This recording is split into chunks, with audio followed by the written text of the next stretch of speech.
And I'm going to acknowledge here that when Allison was like, we should talk about AI and knitting, I was kind of nervous and terrified because I mean, we still can be. We'll see how this goes, but because I don't have a completely negative view of integrating these tools, and I do think they're just tools into our lives and maybe our knitting. This is good. Everyone has something to relate to watching this, right? It's like the people who are secretly using AI and not talking about it are going to be like, yay, Anjali. And then the people who are like, never, ever, ever can identify with me. Everyone sees themselves represented. Said I'm all about it. Yeah, I'm all about it. Said I'm all about it. Yeah, yeah, yeah, yeah, yeah, yeah. Said I'm all about it. Yeah, I'm all about it. Said I'm all about it.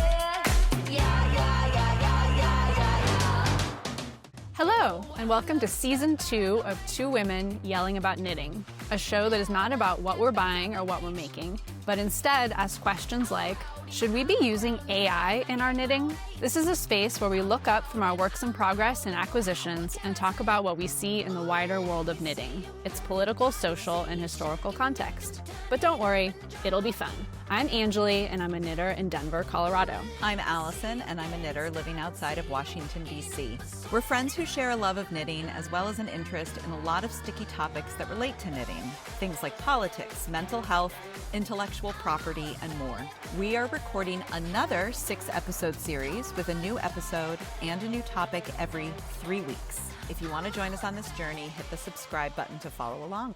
So Allison, my question for you at the start of this topic is, what type of technology adopter are you?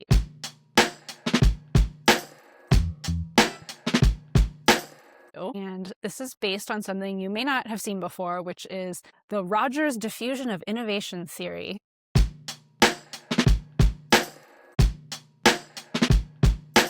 That was my follow-up question was, what is the Rogers diffusion of innovation theory? So I think this is fairly old. I think it was first discussed historically in 1903. Foreshadowing that I'm not very tech savvy, that this has been around for this long and I've never heard of it. The categories were kind of introduced in 1943. So this is something I learned about when I was in grad school, learning about public health, because it's very relevant to whether or not people adopt new technologies that might help their health. But I think it's applicable to anything, whether that is the iPhone or AI or maybe old school knitters. Like, are you trying this new technology of, knitting top down in the round sweaters? When there's any kind of new technology introduced, roughly the first 2.5% of people adopt it kind of immediately, and they're called the innovators. They're the technology enthusiasts. So they're pretty adventurous, willing to take risks, and enjoy technology just for the sake of it being a new technology. The second chunk are the early adopters. So these are kind of opinion leaders, often trendsetters, still picking up on this new technology pretty early on in the process. Then there's the early majority. So these are people who are like, all right, I see the way the wind is blowing and I'll try this out and take it up, but they're not necessarily opinion leaders or the first ones to try something new. Then there's the late majority, which are kind of responding to peer pressure, like everybody has a smartphone, you need to get one too. They're pretty technologically shy, maybe cost sensitive, and very focused on like, what are the issues with this? And if there's too many problems, like, I don't want to do it.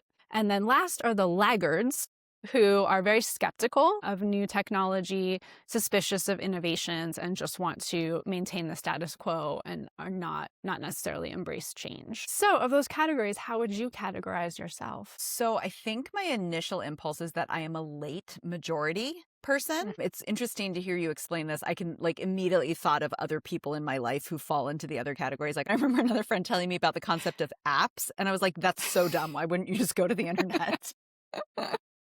So within my sphere, which I think is probably more on the early end of things, I feel like a late majority, but I wonder if in the general population, I'm more of an early majority. I still fall somewhere in the majority, I would say. And there are still some technological things I don't know how to do aside from AI, which we'll talk about. I don't really know how to make a spreadsheet. Full At all? disclosure. Not really. I understand the concept, but I struggle. Also, it's just my line of work, my lines Totally. of work have never required spreadsheets. Yeah, there's so many But things that's my husband doesn't understand because he doesn't do like Zoom meetings. right. These actors, Yeah. these especially stage actors. I mean, talk about how old school that is. What about you, Anjali? Where do you fall in this? I'm definitely early curve? majority. Yeah, I Okay. think I, like you, I would maybe be between an early adopter and an early majority, but I'm more likely to be early majority. I think mostly because I am kind of cost sensitive. Like I don't want to spend money unnecessarily. So especially with technology, I don't need to like replace my old thing with something new just because it's new. And then I think I also have a tendency to like the sort of human and physical aspects of the world. And so I don't rush into new technology for those reasons. But I am really like curious about new things and like to be able to speak about things with knowledge. So I like to try out new things just so I have that knowledge. So that is a great way to start this episode because today we are thinking about should we be using AI in our knitting, which as soon as we said it that way, we realized part of what we like about this podcast or what we're going for in this podcast is not being prescriptive. So this idea of should we be doing this? And we're not here to tell you what you should be doing. But what we can share is kind of what we are doing. And we also find this a particularly interesting topic because whereas in the past we have felt pretty aligned on how we approach things, we have very different approaches to our feelings about AI and knitting, etc. We maybe want to talk about this now is like how we're defining AI. Yeah. So I Okay. think a lot of people just think about AI as the large language models, which are like ChatGPT, Gemini, Claude, like all the things that have been in the news for the last couple of years and are just really controversial. But that is not where AI ends. Any kind of algorithm or, if you're watching Netflix and you're getting recommendations on what you should watch next, all of those types of things, which I think are very familiar and used by many people all the time, are actually also AI, so a type of artificial intelligence. We're talking about AI pretty broadly. We will talk about specific types and ways that it's used, but just so that we have a kind of base point to start from, we're not only talking about one form of AI. That being said, the one that came to mind in terms of thinking about my use of AI, I did not even understand that ChatGPT was a website at first. I was like, how do you use this thing? I've never used it. I've never opened it.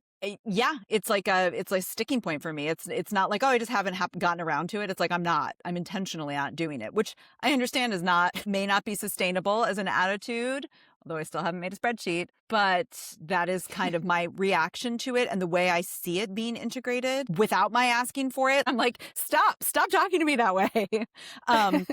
Or this whole thing where like Gmail is now like offering to summarize the emails I get that are 3 sentences long. Like my reaction to that is so not positive that I'm intentionally avoiding it. I would say that is kind of my approach to a lot of technology, that I am on the late end. And so maybe I will come around, but that's how I feel about AI generally right now. How about you, Anjali?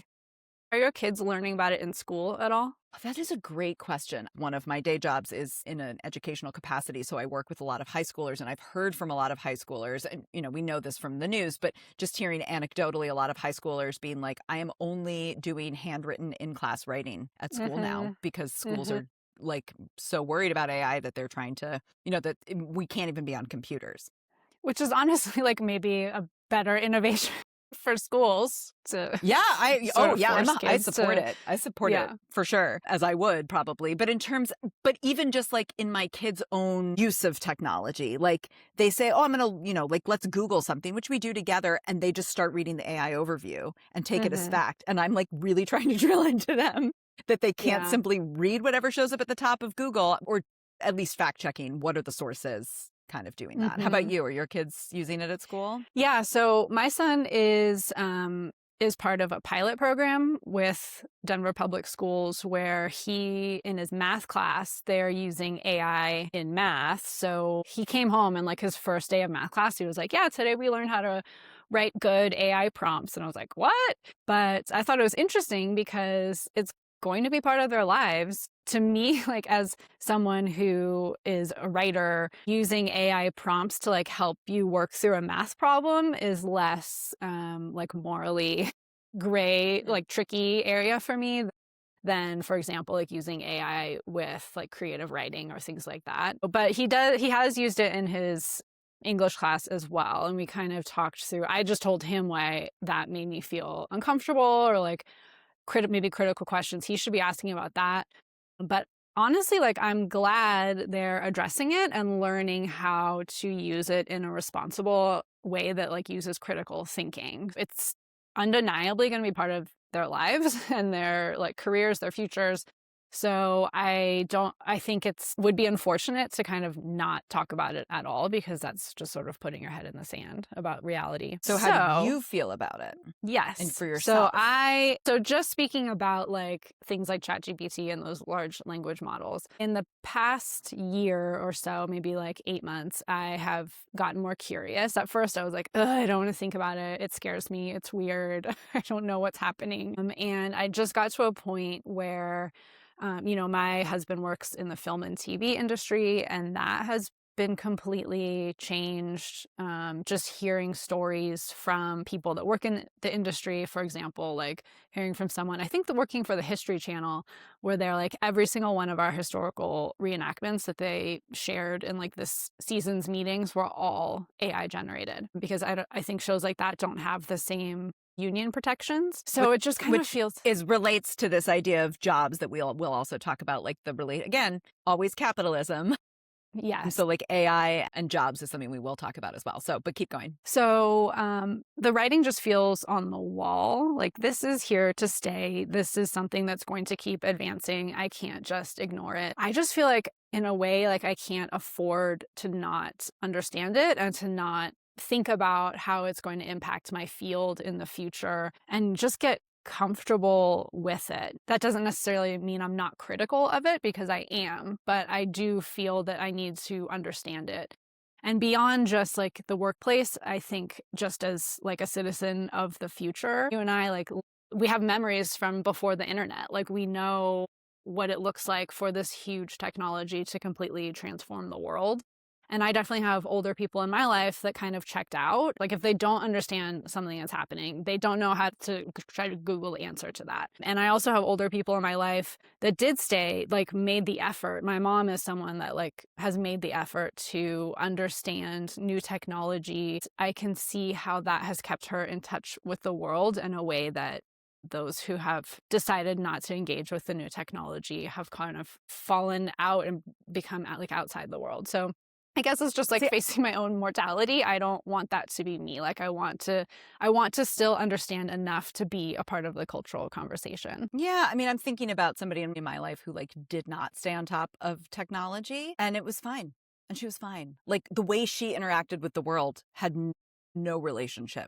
I mean, she also was well taken care of. She had other people in her life who could help her with things if they were necessary, but it didn't diminish her quality of life to not have a relationship with technology. And it probably also has to do with your personality. Like my personality is one where I like to know how to do things. Like I like to know how to solve a problem. So I think in my life to be in that situation where someone else has to help me with those things would be incredibly frustrating for me personally. Mm-hmm. Well, which is interesting because I think part of my problem with AI is that I think it makes us not as good at solving problems in some way. I mean, but this is, and we'll talk about that too. But I think that the removal of difficulty or friction maybe then makes us rely on AI instead to solve those problems, right? We're still relying on something. And I guess you could say the same about the internet versus like microfiche.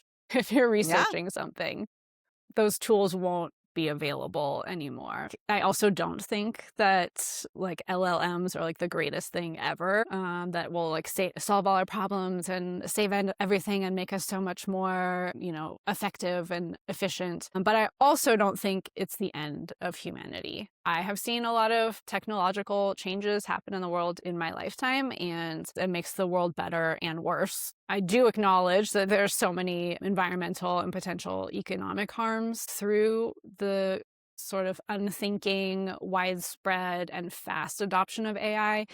That's part of this question as well.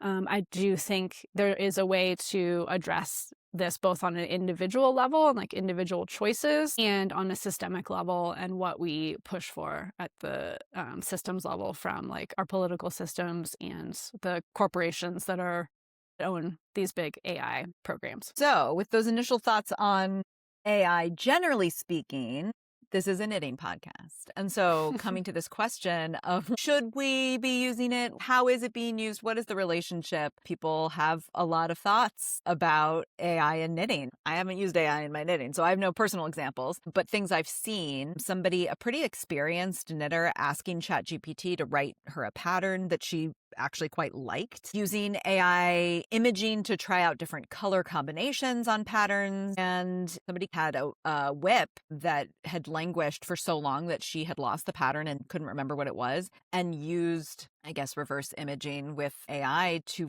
actually figure out what the pattern was. So those are just a couple of small examples, but also I would say, Anjali, I don't know if you agree, I feel like most of the discourse around knitting and AI is no. Yes. I think it's super negative, and that makes me wonder if people are using it in ways that they're just not talking about because of the public shaming that happens. And I'm going to acknowledge here that when Allison was like, we should talk about AI and knitting, I was kind of nervous and terrified because... I mean, we still can be. We'll see how this goes, but...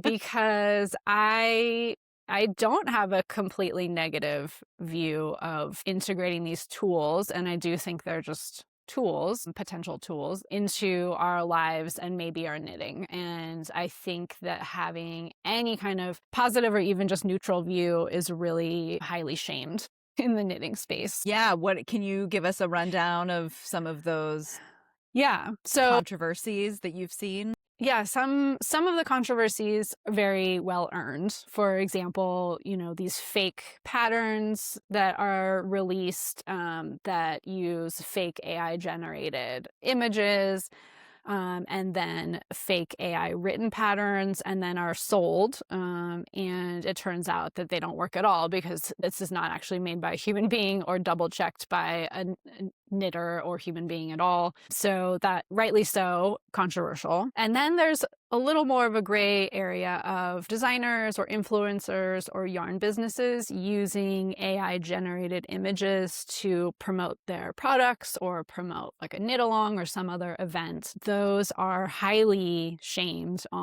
in spaces like the Craft Snark subreddit, where I just saw a post recently where someone was like, can we please just like collate all of the AI complaining posts into one thread, and so that we don't have so many of these. But actually, people were like, no, I want to individually shame each one.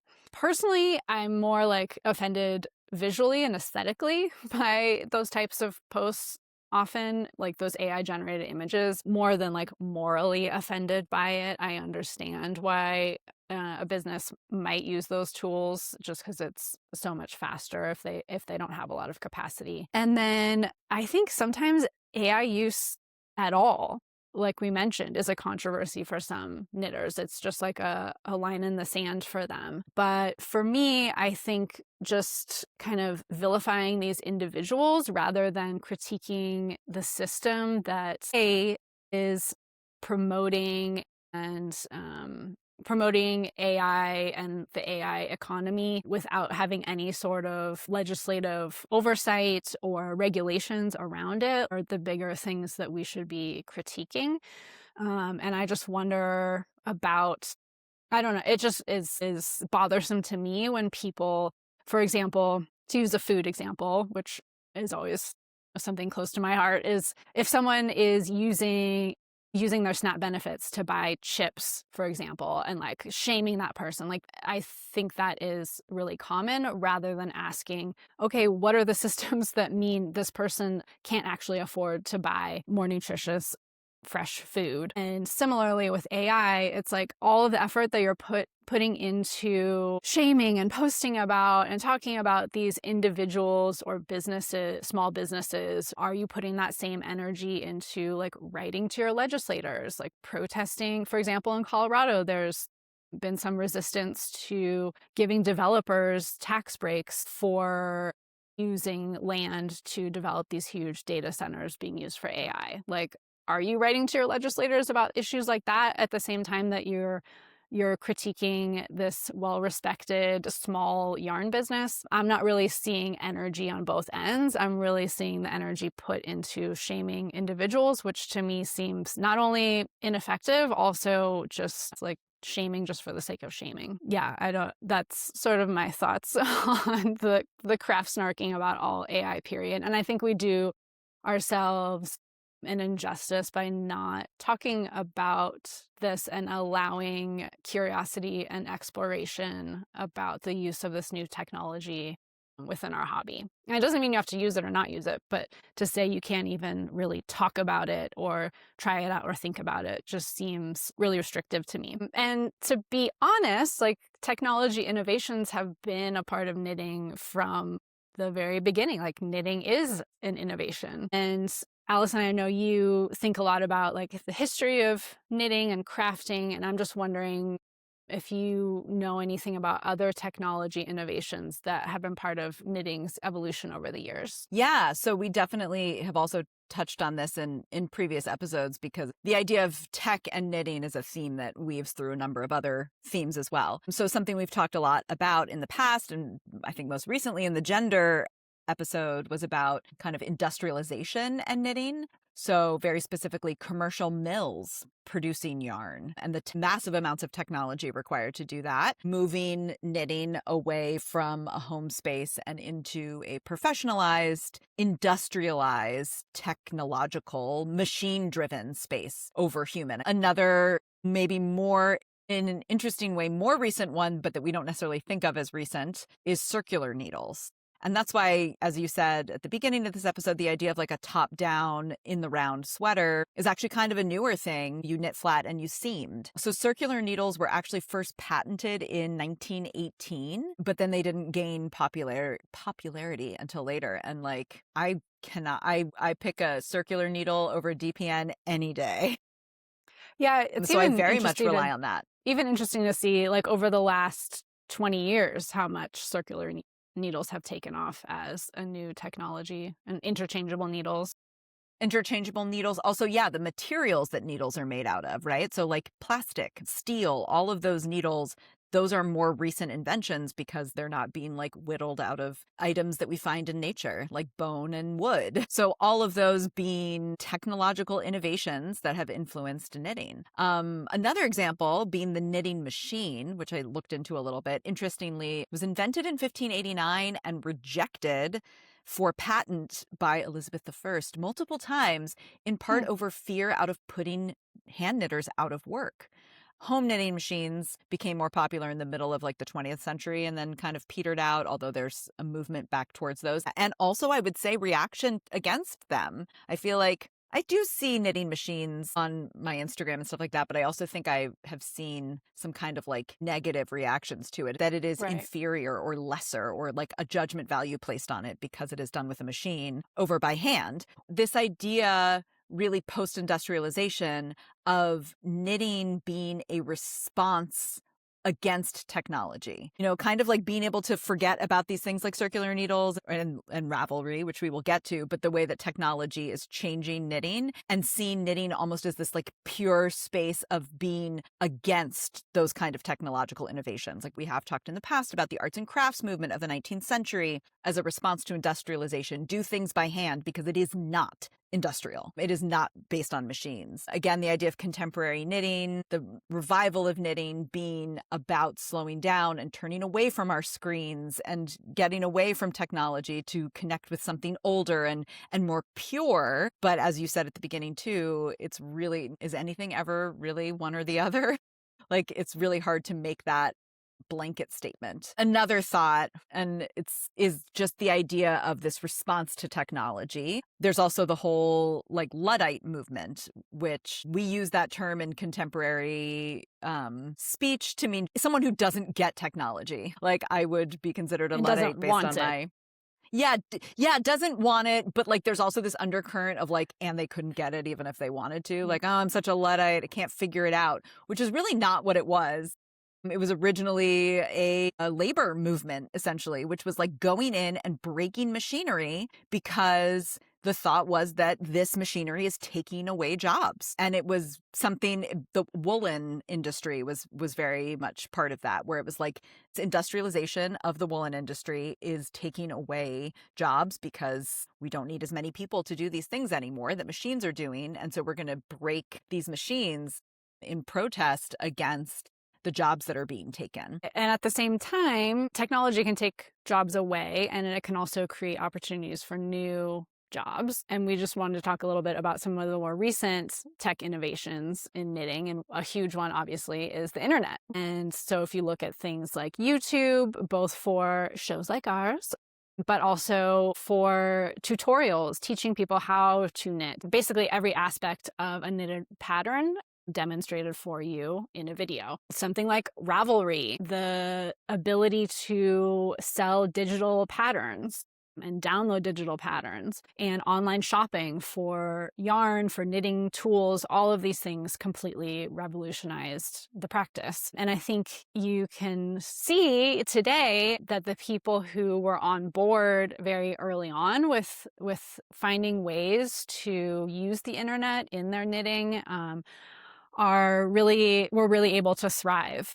Ravelry is such a huge site, and there's really never been a competitor that has come along that has challenged its monopoly over that part of the knitting and crocheting world. And some of the biggest designers like Andrea Mowry, Petite Knit, like they embraced that new technology and ability to sell and distribute patterns really early on.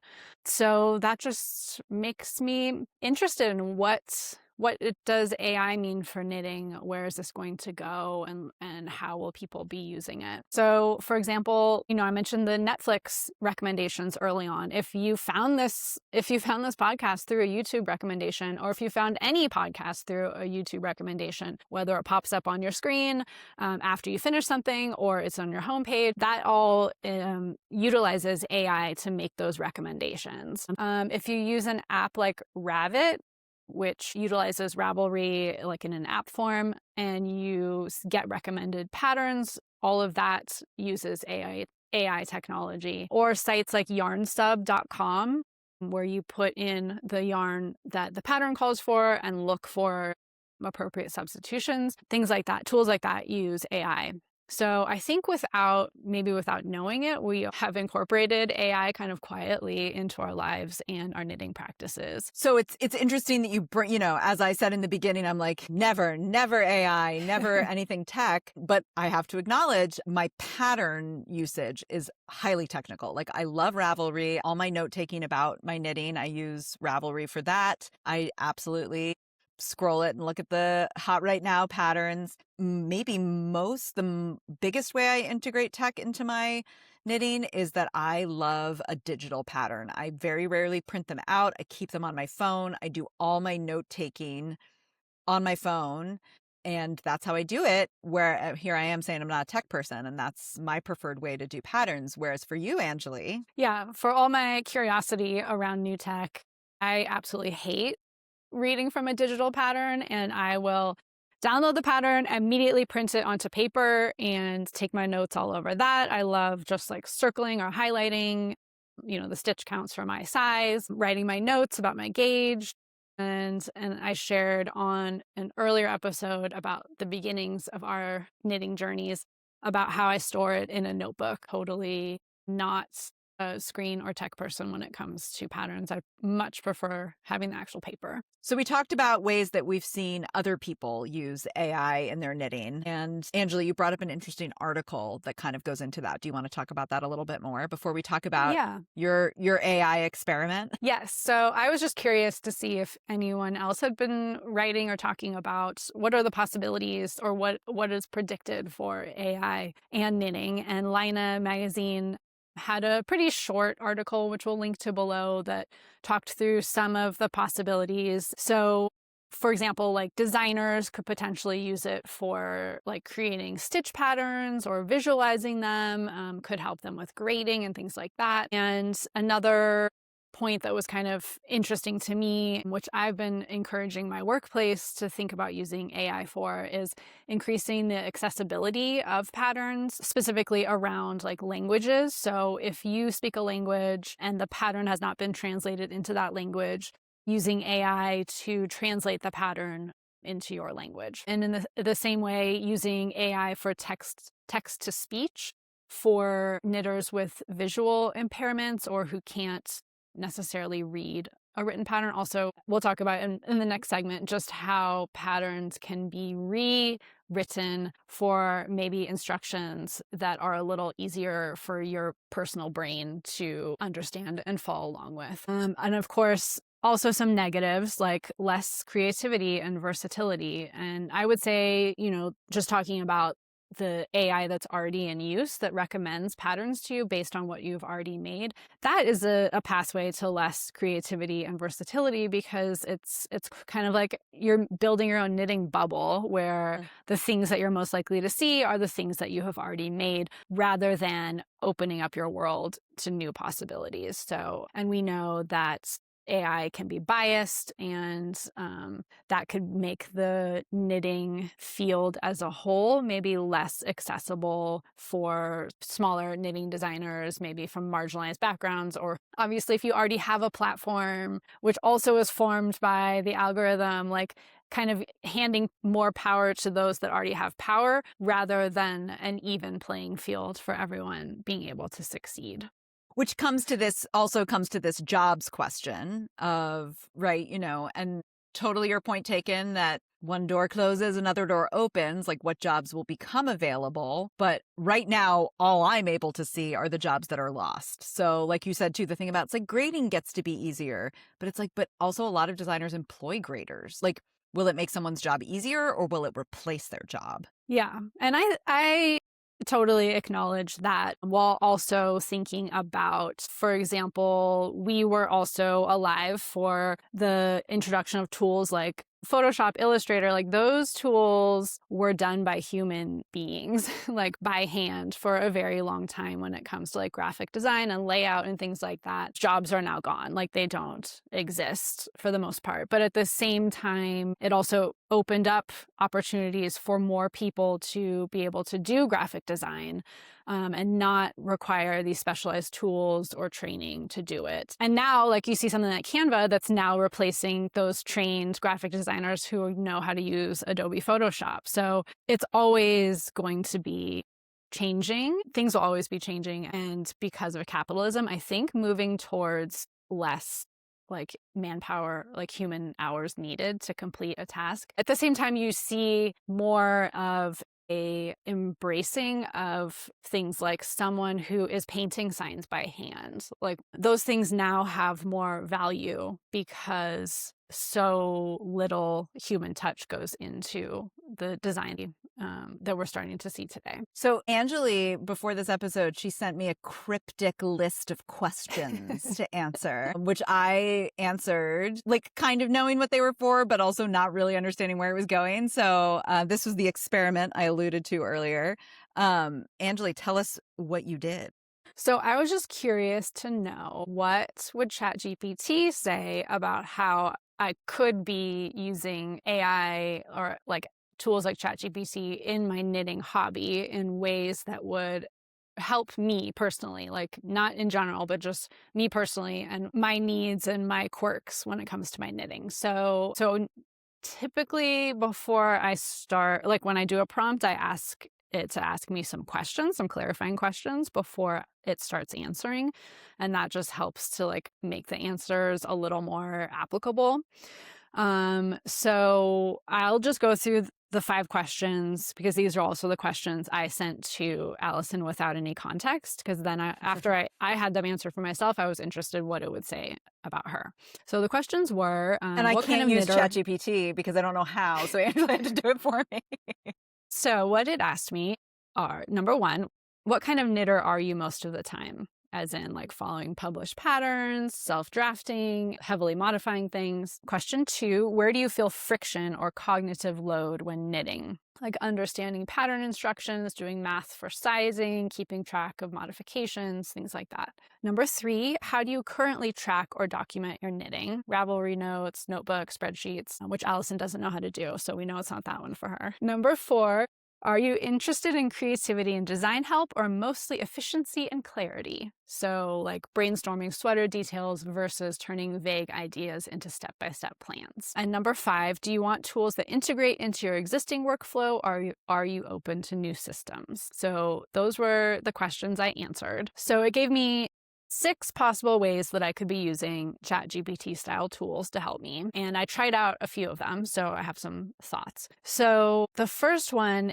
is pattern de-wordifying, your biggest win. And ChatGPT's enthusiasm is somewhat annoying to me. I know you so can tell off-putting. You can tell it to be less enthusiastic if you want to. I haven't done that yet.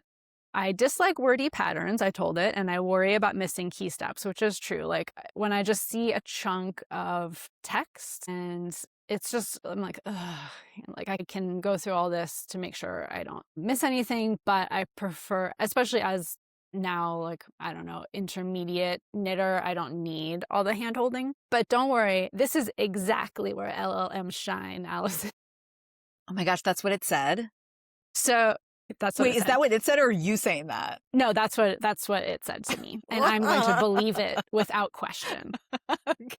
Perfect. Okay, and also I wanted to note that I have my settings. You can set your ChatGPT, which is what I mostly use, so that's what I'm most familiar with it. Like one of the first things I think it's really important to do is set your settings so that it is not training itself based on your questions and the information that you put in. So anything I put into it, it cannot use that for training. It can't like keep that information. It goes away. It is not shared with other people's conversations. Like it just stays within this bubble. So it's suggesting that I paste a section of a pattern legally obtained for personal use. That was according to ChatGPT. And then it can create a concise checklist, critical checkpoints, and danger zones. So, and then it gave me an example prompt. So I actually tried this out and I found it pretty useful. So another thing, one way that I would say that knitting technology hasn't changed is pattern writing, in that you have a size and you really can't, it just gives you the pattern for every size and you have to go through yourself to decide how you're going to make sure that you are knitting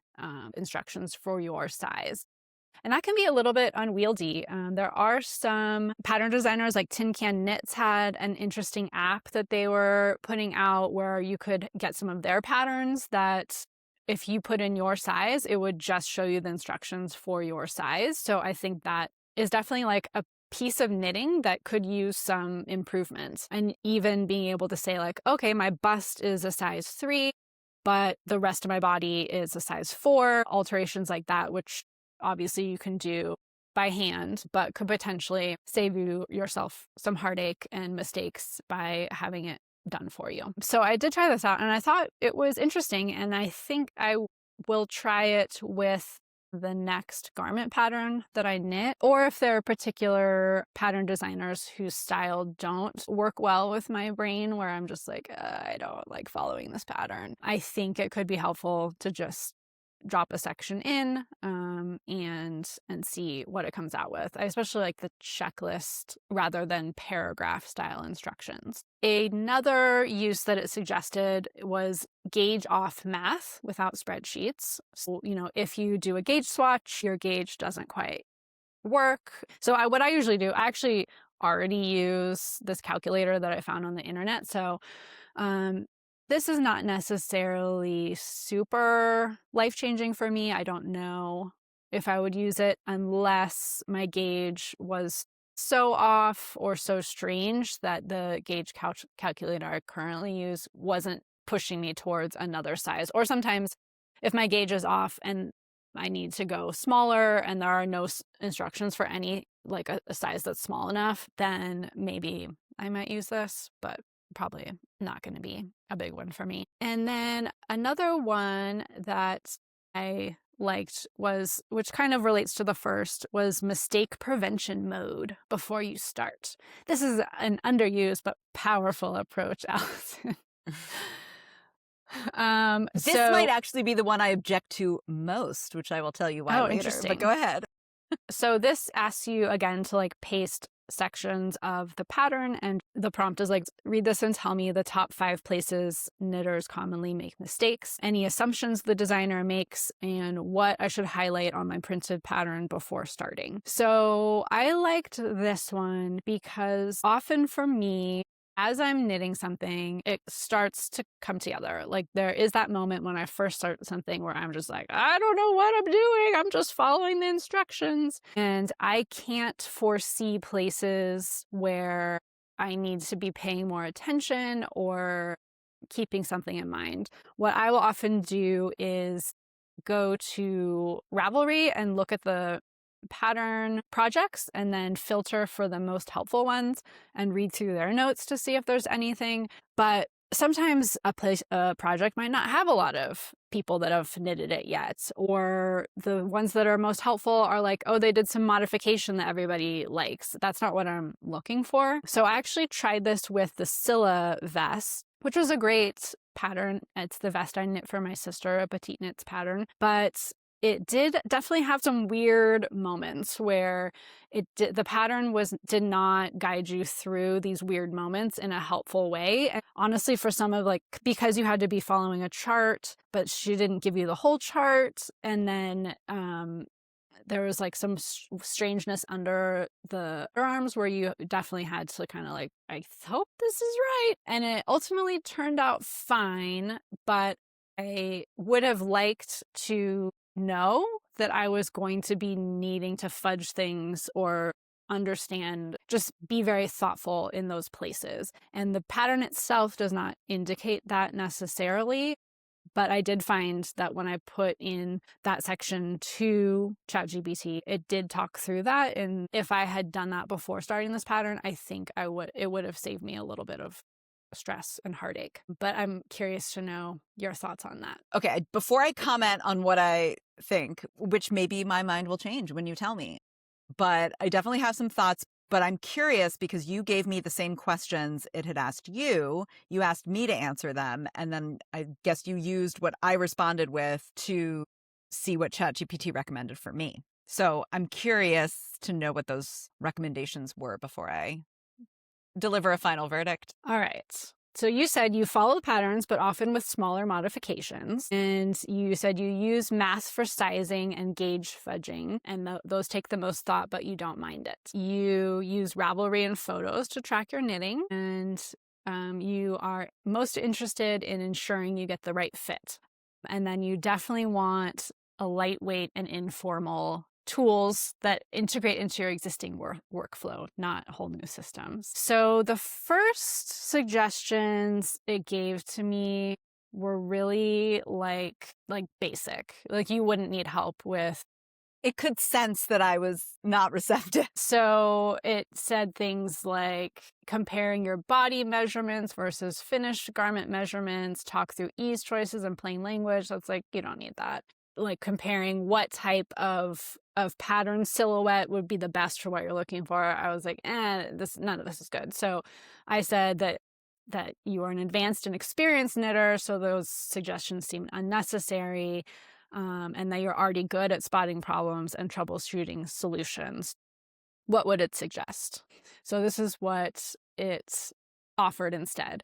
So fit modeling, not fit advice. So instead of which size should I knit, I'm helping with what are the implications of each option. So a prompt might be, meaning like, assume I understand ease and sweater construction. The construction of the sweater? Or So compare knitting size versus L for this pattern in terms of shoulder line, armhole depth, and sleeve mobility. okay. So I think, and then sort of given your measurements, like how would that larger size affect those parts of the pattern and that fit? Mm-hmm. So that was the first one. That to me sounds like just a rephrasing of the first thing a little bit. Okay. You know what I mean? Like, not like, and to start this conversation, this is, and I know that you don't take it this way. It's not like personally against you, Angeli, but like, I'm like, I got like my little like hairs raised, but I'm like, I'm not going to accept any of these things. Like, I totally acknowledge that's already the place I'm coming from. But to me, the idea of like, but that's what sizing is. And if you understand how to read sizing, you will understand. And not every pattern gives this, but you know, I default to patterns that have more of a schematic involved. So it's like, I see a chart of like, what is armhole depth? And know for me how that's going to line up this size versus this size. So it seems like a fancier way of saying something that already said. I see it as like it looks at like, okay, this pattern has a particularly large armhole depth. Therefore, if you do the large, it's going to be so much larger. Yeah, but right, which is something I think I internalize. And again, this is why we can't make some blanket statement of yes or no, but it's like something that may not be helpful for me, may be helpful for someone else. Mm-hmm. Yeah. But and then I'll save my point for later, which the shorthand is that I think I've gotten to the point where I am because I didn't have that tool. You know what I mean? But we'll talk about that in a minute.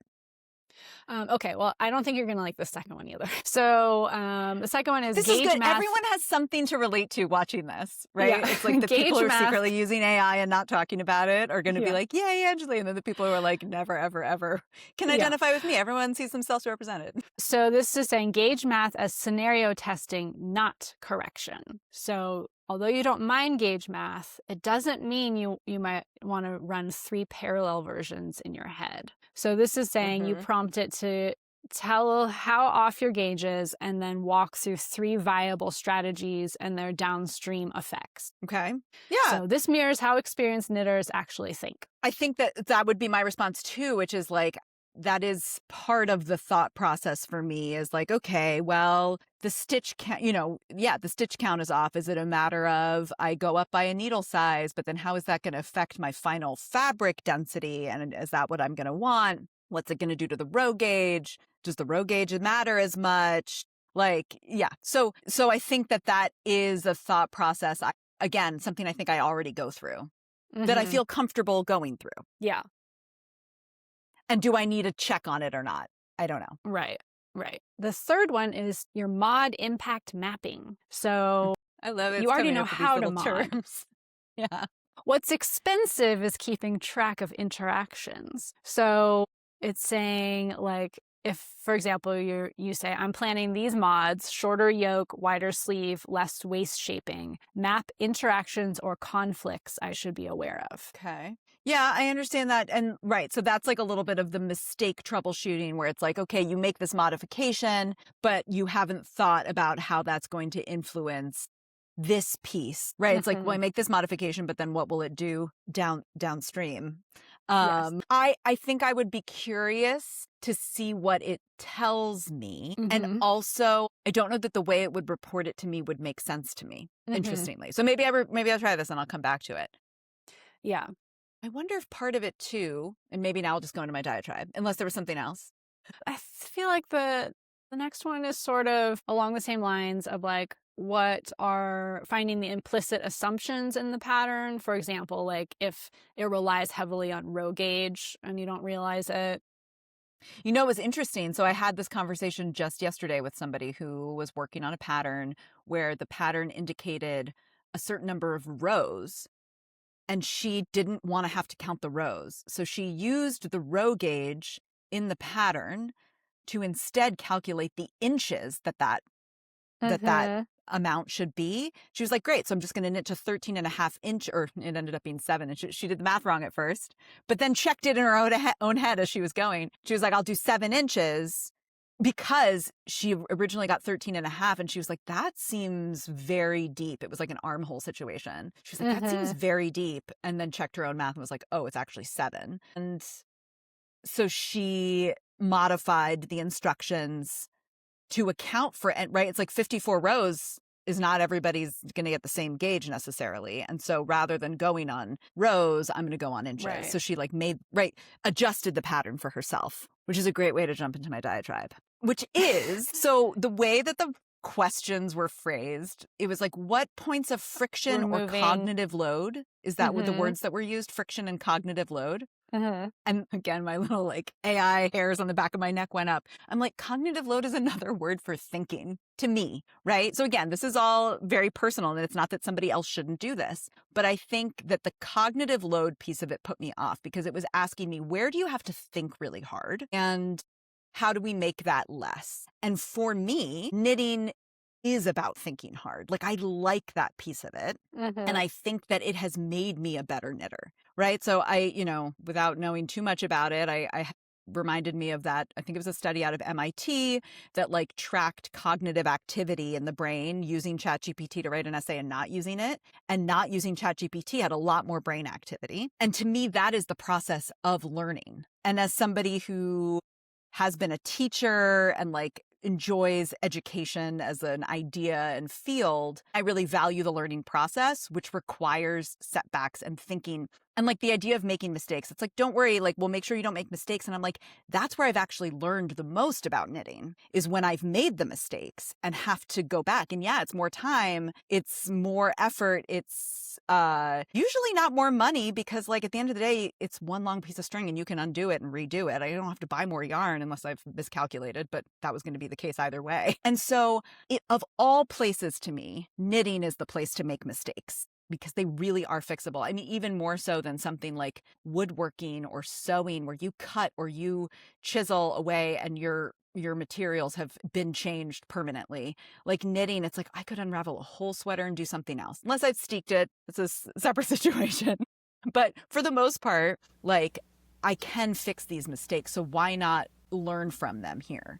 The response I was going to give was the idea of mistake prevention mode. To me and the way I knit and what I like about knitting, it's like antithetical to that, which is that like I want the mistakes. I want to learn why something works or doesn't, because then I understand the idea behind it so much more intrinsically and then get better at it. So I think, right, like I became a knitter without AI for the most part, aside from my use of Ravelry to keep notes and stuff, but I'm not using technology in a way to assist my knitting. Like I will do my gauge math by hand. I'll sit there and like have charts like written out on paper, etc. So can somebody reach this same point that I have reached in terms of what I think I understand about knitting by not making mistakes or by using another tool? Maybe. But to me, in my experience with education as well, it's like my having to understand something from the inside out and not just be handed the information makes me learn it in such a better way.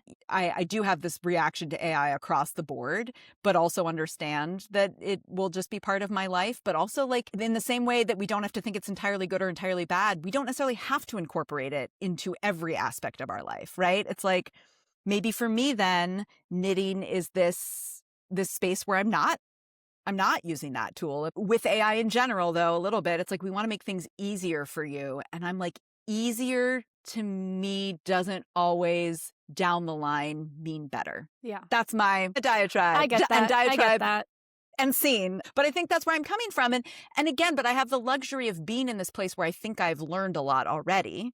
Yeah. And it has been trial and error.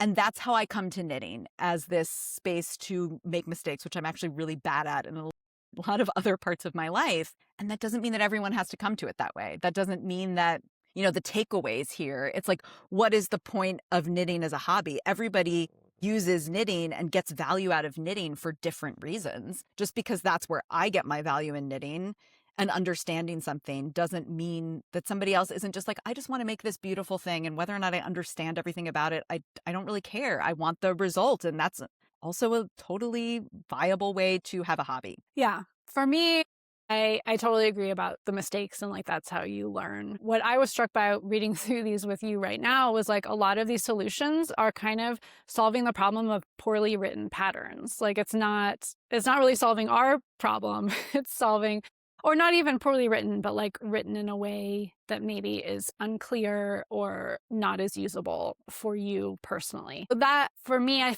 think that might be the one way I use it in the future. Is, for the most part, I don't have issues with how patterns are written, but there are a few designers that have designed patterns that I own, that I want to make, that are the yarn is sitting in my closet because I just can't face down the pattern. There's just something about the pattern that is really hard for me to get through. And I think you would say, like, that's good. That's teaching you how to kind of get your mind around a pattern that different ways of writing, and yeah, totally. But that's not for everybody. But that's how I would do it. And it's also also not for like, everyone. as someone who uses so much cognitive load in my day-to-day work, like constantly, because I run this pilot program, just constantly solving new problems and having to come up with a million different solutions and like juggling 50 things at a time. Like sometimes I just, like, knitting is my place to just relax. And so it's hard to find the headspace sometimes to get and be like, okay, and now I want to sit down with this pattern that I know is going to frustrate me, that I'm going to have to frog like 5 times until I've mastered it. Like, that's just not what I'm looking for maybe at this time. So yeah, that is the one way I can see using in the future. But for the most part, I agree with you, where these solutions, I was like, I mean, I could, but like, I don't really see the need to use these extra tools, or I don't know, like that doesn't seem to be bringing a lot to me as the trade-off for using this technology that does have a lot of like bigger picture drawbacks. So it's kind of where I am. We'll still keep using it in my life, but maybe not so much with my knitting. And maybe I'll figure out how to use it, and for experiment's sake, run one of these modification. What did it call it? It was like modification. I love the little like. Oh, I'm just gonna keep texting you quotes from this so that you are reminded from day to day, just so I don't forget. It's there. Yeah. Coming back to this big picture thing of like, and I think part of why we wanted to talk about this was like, yes, our personal interest, but also the dialogue around it and the way it's being talked about in the knitting world, and just the idea that we need to get seriously invested or have opinions about, how other people approach their hobbies. And so it's interesting to go through this and hear these 2 different ways of using AI in our lives, how we might or might not use it in our knitting, but to not sit here and be like, and now we have decided this is the answer, because that's not everyone what we're here to do. Must do this. Right. Must or must not. But just to kind of think a little bit more about the questions behind what is AI used, like what could it be used for? How would we personally approach it or not? And then you make your own decisions, because that's our goal at the end of the day. And I just appreciate being able to have this conversation. Who knows if I'm going to say that after I start seeing the comments. People just like getting super angry at us for even talking about the possibility, for even using ChatGPT for this episode. Yeah. But at the end of the day, I think it's something that we need to be having conversations about. I think not being a part of the conversation just doesn't do us any favors necessarily. And you have a theory. Yeah. So I'm usually the one with the theory. I have a maybe overly optimistic theory about the infiltration of AI in our lives. And I feel that rather than kind of subsuming human creativity and like the humanity of making things, I think it's going to make those things even more precious and special. And I think as human beings, we are wired to seek out like human creativity and like the surprise and the magic of that, which can't be matched by machines or AI. So I was talking about this with a coworker, and then like a week later, an article popped up from the New York Times about how in this age of, it's been like a decade or more than a decade since AI took over music, like our music feeds, things like Spotify, Pandora, if you remember that, has been around forever, kind of replacing DJs and the spontaneity and humanity of radio. So this article, which I'll link below, talks about how in that environment, actually college radio is thriving because we do love the magic, and especially of college radio, which is not just about like whatever top 40 hits, is about any type of music anywhere. And they specifically focused on KXLU, which was like the Southern California college radio station that I grew up listening to. And I still have a very soft spot in my heart for. So I feel like this is like, we can look to music as an example of where some of these the ways that AI shows up in our lives in other arenas, how they might look in 10 years, in 15 years. So I just found it kind of magical that people still are craving the human touch of a college radio DJ. And even as related to knitting, I've been teaching like some knitting one-on-one, but I got to teach my first knitting class in the last couple of weeks. I have to acknowledge, I have mostly taught myself everything I know about knitting from the internet. Like, I have not learned from people. And that is a way that my brain works. But almost everyone who came to this class was like, I've tried to watch videos. I literally had to put my hands on their hands and guide them through the physical motion of doing what we were learning to do. And that was how they learned it. Can AI ever get to the point where it is able to replicate a literal human touch? No. I don't know. I'm not an AI tech person. Maybe. I don't know. But right, Ask it's like our kids. Right, exactly. But for these students in the class, like that was how they needed to learn, and that's not replaceable. And just the sensory aspects of knitting and the actual act of knitting, like AI can't replace that, and I don't think we'll ever replace that. And that is something that we'll always have, no matter how many influencers create AI generated images for their knit along. Like the knitting is real. So moving along, speaking of knitting community in ways AI can't replace, our Two Women Happy About Knitting today is a little bit special because we're kind of doing a knit along.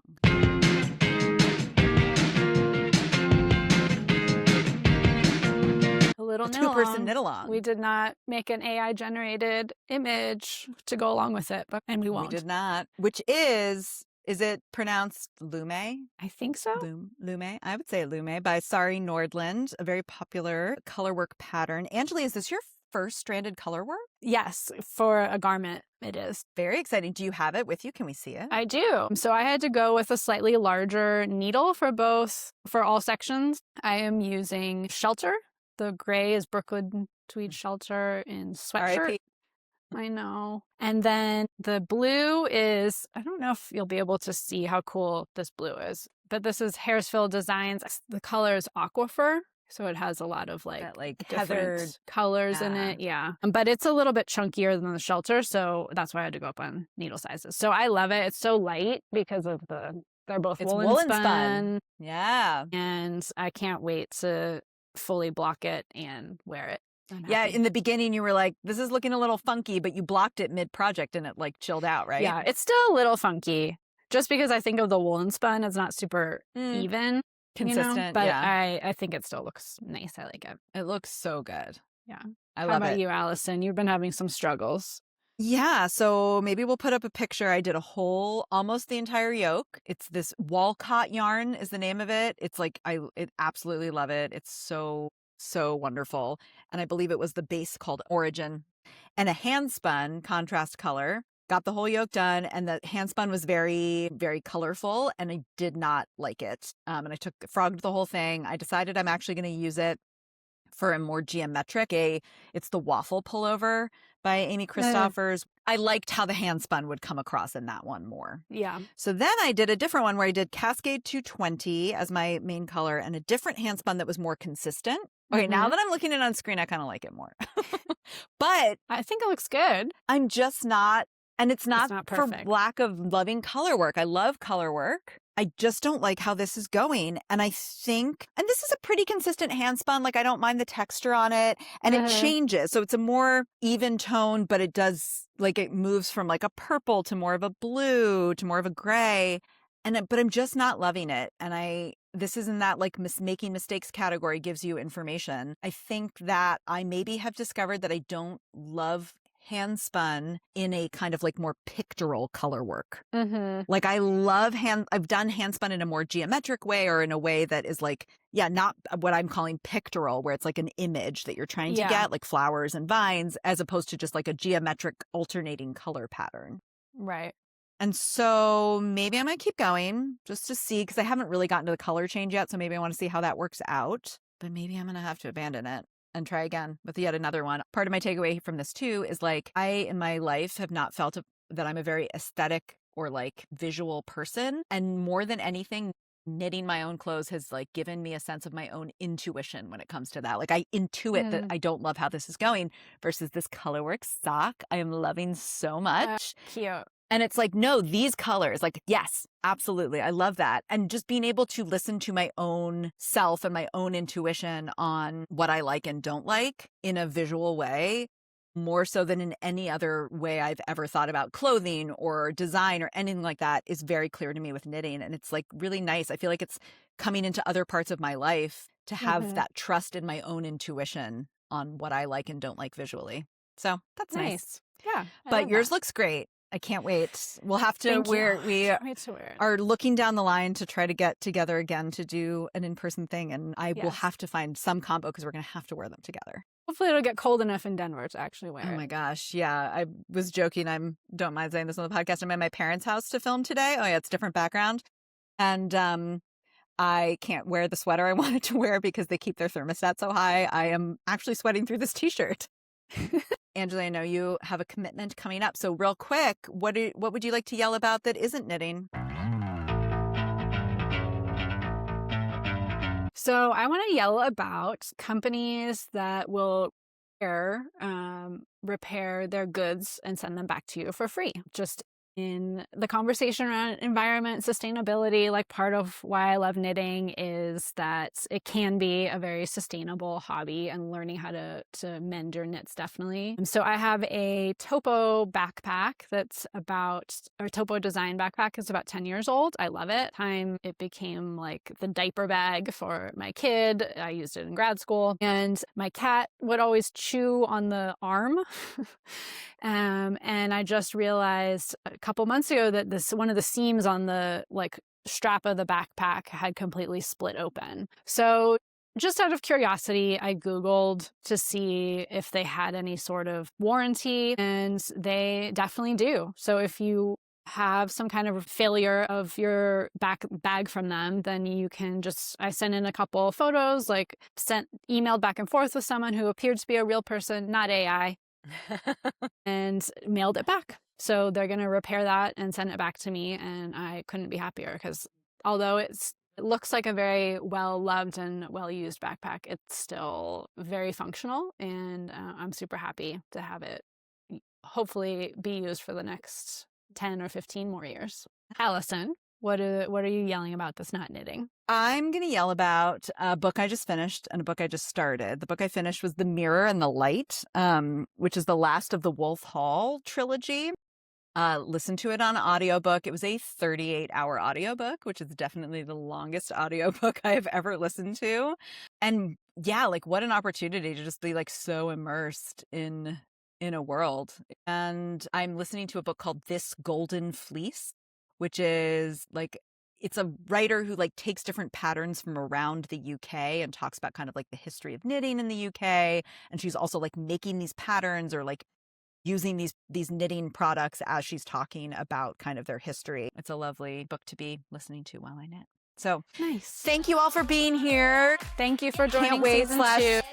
Scared for these comments. We were just going in hot on the controversies with our first topic, but we are excited to hear from you what you all think. And a quick reminder that with our lives just being the way they are, we are going to put out a new episode every 3 weeks instead of 2 this season. So see you all in 3 weeks. Yeah, like, subscribe, and tell your friends. Bye. I'm grounded and I get my way.